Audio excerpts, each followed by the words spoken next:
Sejam bem-vindos ao videocast Educapaz, Família e Escola Juntos na Educação, uma iniciativa do Metrópolis em parceria com os colégios maristas. Este é um espaço de reflexão onde professores, pais de alunos e especialistas irão compartilhar suas experiências sobre o mundo da educação e abordar temas que impactam diretamente a vida de estudantes e educadores dentro da escola. Eu sou a Natália André, jornalista do Portal Metrópolis, e vou mediar os 10 episódios que serão lançados semanalmente nas nossas redes sociais e no site metrópolis.com. Em cada um deles, a gente vai explorar as perspectivas, ideias e soluções que moldam o presente e o futuro da educação. Vamos lá? No episódio de hoje eu recebo aqui no estúdio o diretor do Colégio Marista Asa Sul, Ricardo Tim, e a pedagoga e analista de educação do Marista Centro-Norte, Andréa Moura, para falarmos sobre ansiedade, a importância da família na compreensão e no acolhimento. Obrigada pela presença. Obrigado. Bom, vamos começar então. Tim já é um personagem aqui marcante do nosso videocast do Educapaz. Vira e mexe, ele tá aqui, ele aparece.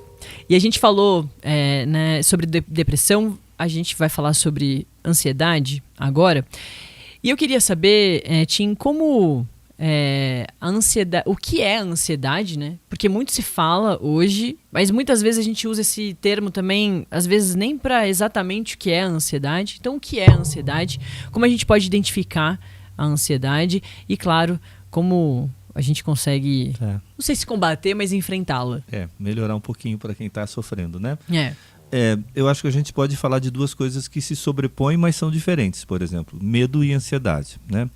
E o que é o medo? O medo é uma percepção sobre algo real e iminente. Aquilo que está na sua frente, ou seja, eu estou vendo um buraco, posso cair. O que é a ansiedade? Vem na perspectiva futura, ou seja, eu começo a ter medo de alguma coisa que eu entenda que possa acontecer. A ansiedade, ela pode ser positiva ou negativa, assim como várias qualidades ou sentimentos. Então, vou fazer uma analogia com a estima. Ter uma estima positiva é bom, mas se a tua estima positiva te leva a procrastinar nas tuas ações, é ruim. Porque você entende que dá conta de tudo, em algum momento não vai dar, né? Então a estima ela é boa e pode se tornar ruim se você não cuidar dela.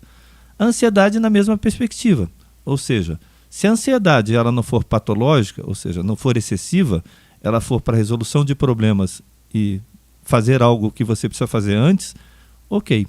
Ela pode se tornar danosa quando ela se torna paralisante, porque o medo em algum momento vai te paralisar. Então, nessa perspectiva, eu acho que a ansiedade ela pode se tornar muito ruim se ela tomar uma dimensão de te paralisar nas ações que você tem que ter na tua relação com as pessoas, na tua vida profissional, na tua vida acadêmica. André, então com você agora, como que os pais podem identificar esses sinais da ansiedade nas crianças, nos adolescentes? E, claro, como que os pais também fazem essa parceria com a escola, né? Como os pais de escola podem ajudar nessa, não é nem no diagnóstico, mas na percepção de que eles estão em sofrimento. Isso eu complementaria a sua fala, Natália, dizendo que a observação ela é fundamental e ela começa na família, né? E essa parceria com a escola também é muito salutar para o acompanhamento do estudante, né? Então, a família começa no contexto do dia a dia, da sua rotina, identificando alguns sinais, como o professor já colocou aqui para a gente: medo excessivo, sudoreses, pensamentos assim, extremos, negativos com relação a algumas questões, a questões simples do dia a dia, cuidados excessivos com a segurança, com o corpo, com a saúde. Então, são sinais que já começam no contexto da família e que devem ser compartilhados com a escola. E no contexto, no ambiente escolar, daremos continuidade, eu estou nesse contexto, né, como professor, com relação a essas observações e ao acompanhamento. E aí, já sabendo que o estudante traz algumas características, que são características que tem pontos de observação, a escola vai acompanhar e partilhar esse momento com a família, partilhar esses acompanhamentos, partilhar observações, algumas conquistas. Ele tinha um medo excessivo, agora a gente está conseguindo fazer com que ele supere um pouco mais. Então, essa parceria ela é fundamental. E sempre com um olhar atento, cuidadoso e, sobretudo, amoroso, né? Porque a ansiedade é algo muito silencioso, né? E quem realmente passa por esse momento precisa desse olhar atento, mais cuidadoso e, sobretudo, amoroso de todos os lugares, né? Cercado por esse acolhimento, como nós fazemos tão bem no Marista. Natália e André, eu queria complementar também. Acho importante trazer essa percepção da parceria, né? Mas na escola, por exemplo, vou trazer um exemplo didático, né? Por exemplo, normalmente a ansiedade ela aparece na infância, assim, e quando cuidada, tende a tornar o adulto mais salutar, quando percebida e trabalhada, né? Seja por terapias comportamentais ou outras maneiras, inclusive, eu poderia dizer, naturais de tratamento. Mas na escola, um exemplo simples.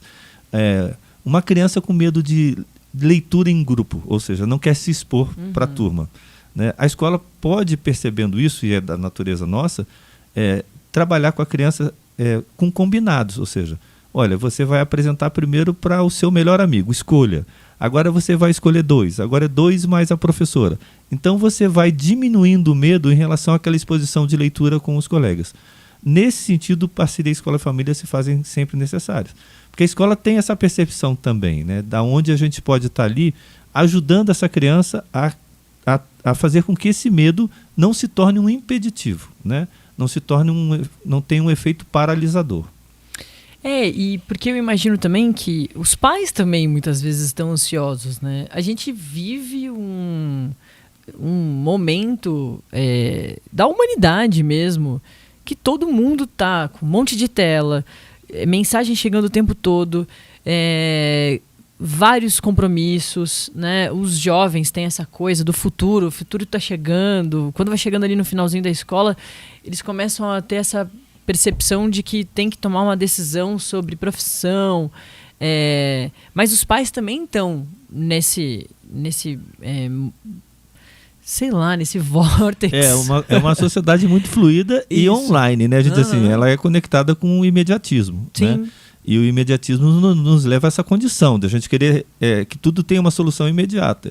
E às vezes as coisas precisam estar dentro do seu tempo, né? E as exigências da sociedade, principalmente com o adolescente, né, com relação ao futuro, como você também já sinalizou. Então, há uma expectativa com relação ao futuro, à vocação profissional desse estudante. Aí nós temos uma perspectiva de ensino médio que já sinaliza para isso também. Sim. E ainda tem o processo de desenvolvimento da adolescência, não é, professor? Que é aquele turbilhão de pensamentos e aquele turbilhão de hormônios e de quem sou eu com relação ao mundo, o que eu vim fazer aqui. E aí nós temos essa cobrança, de uma certa forma, né, da sociedade com o olhar voltado para esse adolescente. E isso pode gerar, e normalmente gera, uma certa ansiedade, aliás, muitas ansiedades, né, professor, com relação aos aspectos que são tratados aí nesse contexto. E é desse contexto, até que eu comentei, nesse momento histórico da humanidade, não tem como a gente não falar da pandemia. A pandemia da Covid-19 provocou um aumento nos sintomas de depressão e ansiedade em crianças e adolescentes em todo o mundo. Segundo um estudo publicado na revista médica JAMA Pediatrics, foi constatado que houve um aumento significativo nos casos de crianças diagnosticadas com a ansiedade e a depressão. Nesse cenário, qual o papel da família e quando procurar o tratamento, né? Que é isso. A escola pode identificar que essa criança, esse adolescente está com um quadro de ansiedade, mas a gente também conversou sobre isso na depressão. O diagnóstico ali, a clínica não é dentro da escola, né? Mas a escola pode ajudar a dizer isso para os pais, né? E que imagino que deve ser super difícil também ter essa conversa com os pais. Como é que é isso? Na mesma perspectiva que você apresenta os números crescentes em relação aos quadros depressivos e ansiosos, né, de patologias nesse sentido, também, em algum momento, a sociedade contempla com mais clareza a necessidade da busca de profissionais da área da emoção para tratar isso. Ou seja, a escola ela tem uma competência no âmbito educacional e pedagógico. E ela se apropriou de muita coisa das soft skills, como eu disse anteriormente, no sentido de estar auxiliando nas competências socioemocionais desse indivíduo que está dentro do colégio. Mas identificado o quadro e as patologias, há necessidade sim de acompanhamento para especialistas que possam estar dando suporte para a escola e para a família. E essa parceria, mais uma vez, né, com a família e com a equipe multidisciplinar, porque dependendo do contexto da patologia ou da necessidade que o estudante apresente, ele vai precisar de uma equipe multidisciplinar. Talvez de um psicólogo, um terapeuta, enfim. Né? Então, essa parceria também é fundamental, porque o especialista vai sinalizar para a escola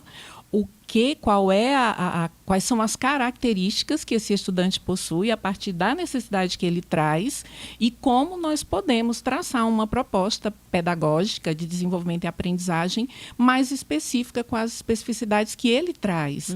Né? Então, essa parceria ela é fundamental e é importante procurar um especialista assim, bem focado naquela percepção da família com relação àquelas características, para que esse especialista diga para a escola e para a família, olha, é esse o diagnóstico, nós vamos acompanhar dessa forma, se for o caso, tratar devidamente com medicações ou não, dependendo do contexto, mas o mais importante é que nos dá subsídio enquanto escola para que nós possamos compreender melhor quem é esse estudante nessa perspectiva das características que ele traz, se for o caso da ansiedade ou de uma depressão, né, como foi o tema tratado anteriormente. Então, é fundamental esse alerta para a família, fazer essas observações, fazer esse acompanhamento e procurar um especialista. Por sermos maristas, né, nós trabalhamos pela vida, mais uma vez, e por uma vida de felicidade. Quando identificado e quando acompanhado, a escola sinalizada e auxiliada, ela vai atenuar pressões que possam piorar essa patologia, né? Por isso a parceria e o suporte de profissionais especializados é bem importante. E, André, antes de você completar, eu queria, porque o nosso tempo daqui a pouco acaba, mas eu queria perguntar especificamente sobre as redes sociais, que você até prometeu isso agora no nosso episódio, e eu queria entender, né, melhor como é que as redes sociais aparecem como um gatilho, né, uma palavra também super usada, né, atualmente, para a ansiedade. Como vocês veem os jovens sendo talvez impulsionados ao quadro da ansiedade através das redes sociais? Como você também colocou anteriormente, o quadro da pandemia, ele afetou muitas áreas, né, interferiu em muitos processos do desenvolvimento e das aprendizagens. E um deles foi a questão do acesso às redes sociais, né? Por uma questão de reclusão, as pessoas ficaram muito mais buscando coisas e se voltando para as redes sociais. Então, nós temos muitas pesquisas, né, apontam um número significativo, principalmente de adolescentes, né, usando as redes sociais. E nós sabemos que tudo em excesso gera complicações, né? E a questão da imagem nas redes sociais é algo assim, muito presente e muito significativo, principalmente para o adolescente. Porque nós vivemos uma sociedade que dita qual é o cabelo, que diz qual é o corpo, que diz qual é o perfume, qual é o sapato, qual é a bolsa, e isso interfere de uma forma extremamente significativa no desenvolvimento do adolescente, por exemplo. Então, interfere nesse aspecto e isso gera ansiedade. Porque eu não tenho o cabelo, porque eu não tenho a roupa, porque eu não tenho... Enfim, que a sociedade diz que eu preciso ter, e isso me vai gerando ansiedade e uma insatisfação comigo.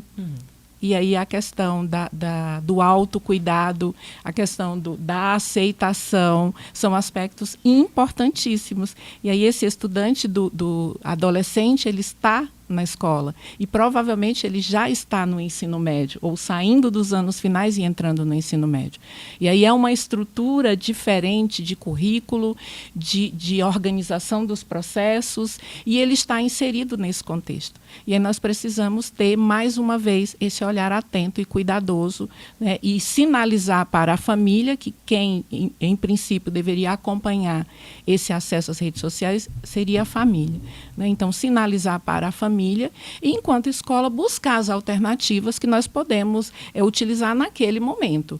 Mas é algo assim muito complexo e desafiador, que se nós não tivermos a parceria da família, é bem desafiador, né, professor? Sim, com bem certeza. desafiador pensar nessas questões e como contribuir para esse estudante que vem nesse uso excessivo de redes sociais, a questão da imagem, a questão do perfil. As pessoas, elas mostram momentos de felicidade, né? Elas não mostram momentos de desafios. Então, eu começo a achar que a vida do outro é sempre melhor do que a minha, que ele é mais feliz do que eu.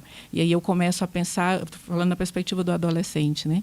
E aí eu começo a pensar que a minha vida não é tão boa. E aí começam aqueles pensamentos, como o professor colocou aqui no início, né, medos, e aí vem as preocupações excessivas, aí vem a sudorese, aí vem a não aceitação, e ele começa num processo de depressão. É algo muito silencioso, mas que nós precisamos realmente ter esse olhar atento e cuidadoso. É isso. Acabou nosso tempo. De novo. Acabou muito rápido. Mas isso significa que o assunto tá bom, que a conversa tá boa. Esse foi mais um episódio do videocast Educapaz, Família e Escola Juntos na Educação.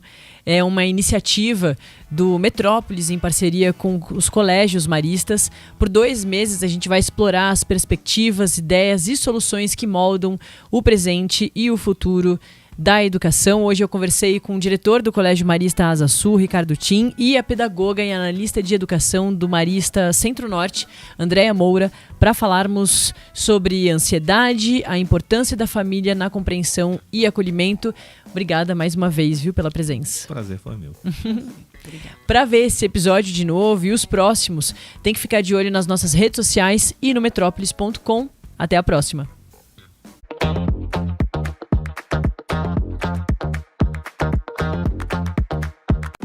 Enquanto a mente tenta explicar o mundo, o coração aproxima e acolhe. Dá vida ao que estava escondido. se a mente ajuda o corpo a ter disciplina, o coração faz tudo se mover em sintonia. mas os resultados mais incríveis surgem quando os dois trabalham juntos. Colégios Maristas, mentes atuais, corações atemporais. Matrículas